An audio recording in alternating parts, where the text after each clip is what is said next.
নগাঁৱৰ বটদ্ৰৱাৰ হাইডুবিত এডোখৰ ভূমিক প্ৰশাসনে চলোৱা উচ্ছেদ অভিযানক কেন্দ্ৰ কৰি উত্তপ্ত পৰিস্থিতি।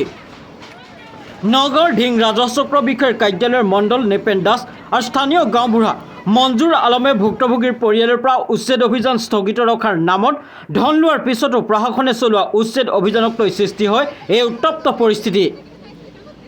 বিতৰ্কিত মণ্ডল নৃপেন দাসে 40,000 টকা আৰু গাঁওবুঢ়া মঞ্জুৰ আলমে 50,000 টকা আকলিমা খাতুনৰ পৰা উৎকোচ লোৱাৰ অভিযোগ ভুক্তভোগীৰ পৰিয়ালৰ, যাৰ বাবে উচ্ছেদস্থলীতে জবাবদিহি কৰি তুলি উত্তপ্ত পৰিস্থিতিৰ সৃষ্টি কৰে ভুক্তভোগীৰ পৰিয়ালে। ইফালে মণ্ডল আৰু গাঁওবুঢ়াৰ বিৰুদ্ধে উত্থাপিত অভিযোগ সন্দৰ্ভত মণ্ডলক প্ৰশ্ন কৰোঁতে কেমেৰাৰ সন্মুখৰ পৰা পলায়ন কৰে মণ্ডল নৃপেন দাসে। উল্লেখযোগ্য যে পূৰ্বেও এইগৰাকী বিতৰ্কিত মণ্ডল নৃপেন দাসে মৃত ব্যক্তিক জীৱিত সজাই মাটি নামজাৰি কৰাৰ অভিযোগ আছে। প্ৰায় 20 বছৰ ধৰি একেটা কাৰ্যালয়ত থাকি এইগৰাকী বিতৰ্কিত মণ্ডল নৃপেন দাসে মাটিৰ নামজাৰি কৰাৰ নামত গাঁৱৰ দুখীয়া নিচলা ৰাইজক টেটু চেপা দি ধন সংগ্ৰহ কৰাৰ অভিযোগ দীৰ্ঘদিনীয়া। ইফালে কোনো জাননী অবিহনে প্ৰশাসনে উচ্ছেদ চলোৱা বুলি অভিযোগ কৰিছে ভুক্তভোগীয়ে। কৈছে আপোনালোকৰ 1 বিঘা মাটি দুজনৰ পৰা লৈছে, আপোনালোকে আধা বিঘা পাব। এতিয়া আপোনালোকে আধা বিঘা এবছৰ নহ'ব, গড়টো ৰাখি দি মোক 40,000 টকা দিয়া। মই 40,000 টকা এইটো মণ্ডলে কৰিছে। সেইটো মণ্ডল সেইজনী মণ্ডল কিমান বিচাৰিছে? 40,000 টকা ৰাখিছে। কি কাৰণে বিচাৰিছে? কৈছে যে তোমাৰ তই 1 বিঘা মাটি তুমি কিমান পাওঁ মাটি? আমি কৈছে আমি ইয়াত 1 বিঘা মাটি পাওঁ। পেচা কেইজনৰ পৰা দেখাইছে, কৈছে চমাদালিৰ পৰা আৰু আহাদালিৰ পৰা দুজনৰ পৰা 1 বিঘা মাটি কয়। তেতিয়া তোমাৰ তই আধা বিঘা পাবাই, গড়টো বনাইছোঁ তোমাৰ ঠিকেই হৈছে, চৰকাৰী গড় পাইছোঁ যদি কয় আমি কৈছোঁ ছাৰ আমাক তো ৰখাই দিব লাগিব, তো 40,000 টকা দিয়ক, তোমাৰ গড়টো আমি ৰখাই দিম। কোন মণ্ডলে বিচাৰিছে?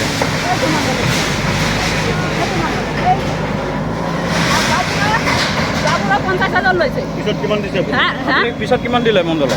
মণ্ডলক 40,000 দিছোঁ, গাঁওবুঢ়া 50,000 দিছোঁ। মণ্ডলক কিমান দিছে? 40,000। কোন এই মণ্ডলক দিছে? এই মণ্ডল আপোনাৰ পৰা আপুনি দিছে? আমি দিছোঁ, মোৰ কাকৈয়াৰ পৰা দিছে। আমি এহাল গৰু বিক্ৰী কৰিছোঁ 50,000 টকা। মণ্ডলৰ ল'লে 40,000 টকা আৰু গাঁওবুঢ়া লৈছে 50,000 টকা। মোৰ কাকৈয়াৰ পৰা 50,000 ধাৰা নিছোঁ আৰু তাত পৰা 10,000 লৈছে, 40,000। মাটিখিনি কাৰ নামত আছে? আমাৰ নামত আছে। নাম কি? আব্দুল আহাদ, আব্দুল আহাদ, এলিজা খাতুন, ফিৰোজা খাতুন, মৰিয়াম বিবি, চকিনা খাতুন, ইহঁতৰ নামতে আছে মাটিটো। আৰু আমাৰ শহুৰে ইয়াত মাটি পায়, 1 বিঘা মাটি পায়। আজি আপুনি যিহেতু পইচা দিছিলে মণ্ডলক, 40,000 টকা দিছিলে, তাৰপিছতো আজি উচ্ছেদ চলাইছে? উচ্ছেদ চলাই দিছে, উচ্ছেদ চলাই দিছে। গাঁওবুঢ়াকো 50,000 দিছোঁ, গাঁওবুঢ়াকো উচ্ছেদ চলাই দিছে। গাঁওবুঢ়াৰ নাম কি? গাঁওবুঢ়া মঞ্জুৰ আলম গাঁওবুঢ়া। মঞ্জুৰ আলম গাঁওবুঢ়া। এই মণ্ডলৰ নাম কি? নৃপেন বুলি কয়। নৃপেন? নৃপেন। নৃপেন মণ্ডলে আপোনাৰ পৰা কিমান লৈছে? 40,000।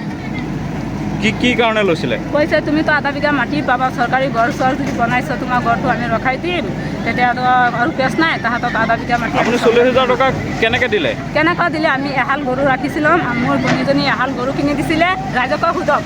এহাল গৰু কিনি দিছিলে, দমৰা গৰু। এই গৰুকেইটা আমি 50,000 টকা বেচিছোঁ, 40,000 টকা গাঁওবুঢ়াকো মণ্ডলক দিছোঁ আৰু 50,000 টকা 10,000 টকা ইয়াৰ পৰা ৰোল আৰু 40,000 টকা মোৰ কাকাৰ পৰা কৈছোঁ। এই যে মোৰ কাকা, সেই 50,000 টকা দিলোঁ মোৰ ঘৰটো ৰখাবৰ কাৰণে। গাঁওবুঢ়াই লৈছে? গাঁওবুঢ়া লৈছে। নাম কি গাঁওবুঢ়া? মঞ্জুৰ আলম গাঁওবুঢ়া। আৰু মণ্ডলৰ নাম কি? মণ্ডলম নৃপেন। নৃপেন চৌধুৰী মানে কি কয় এই ভালকৈ নাজানো।